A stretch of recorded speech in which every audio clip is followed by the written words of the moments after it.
So hi, hello mabuhay, another day, another vlog. So eto na nga guys, ipi-flex ko lang po yung aming dinaanan nung kami pumunta ng Tanaw Farm from Kapatagan to Kabundukan. Well anyway, dahil nga galing kami ng San Isidro, ang way namin papuntang Harangan.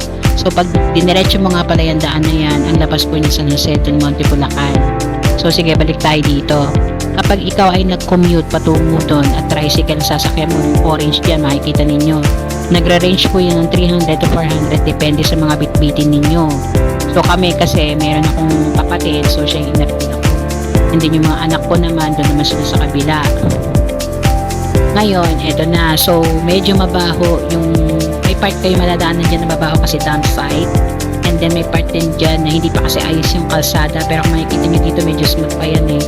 Papuntang taas, papuntang Makabud. Sa Makabud, okay pa yung mga kalsada eh. Pero pagpapunta ng Balagbag, medyo yun na yung may part na putol-putol yung kalsada na okay, yung iba hindi. Pero kung i-compare noon, mas okay na ngayon. Ang advice ko lang, kung pupunta kayo sa Tanaw Farm, mas maganda meron kayong 4x4 na sasakyan or basta makapal dapat yung gulong ninyo. Kasi parang kang nagmamotor ano ba to, motor cruise dito. Ewan ko ba, parang naalugang utak ko. Nakailang beses din kami bumaba dyan sa tricycle. Kasi hindi kinakaya. Pag 1-5, di talaga kaya. Ayan o. O siguro dahil mabigat din kami, yun lang.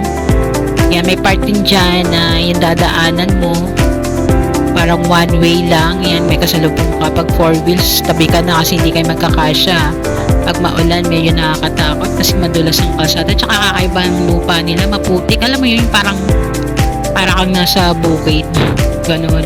Kapit na kapit talaga. So yan, bumaba na naman kami. Buti na lang pabalik na isang service. Ayun, naawa siguro. Pinasakay ang auntie ninyo. Ayan. Ay, salamat. Ayan, pinasakay kami. Shout out sa kuya, thank you. And then pagdating sa barangay, magpaparehistro kayo. Doon na kayo magbabayad ng environmental fee. Pero kung taga Montalban Rizal kayo, libre. Tour guide na lang babayaran. So, ang accommodation namin kinuha doon ay yung pang family.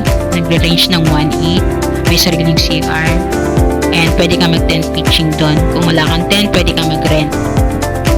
So, yan. Andun, ayan. Ganyan naman kaganda kasi sa taas. Hindi ko na videohan yung lakad ko kasi yung 30 minutes na trekking namin inabot ng 1 oras mahigit. Grabe, sobrang pagod na pagod talaga ako. Kala ko nga hindi ko nakakayanin. So yun lang guys, thank you for watching. Bye!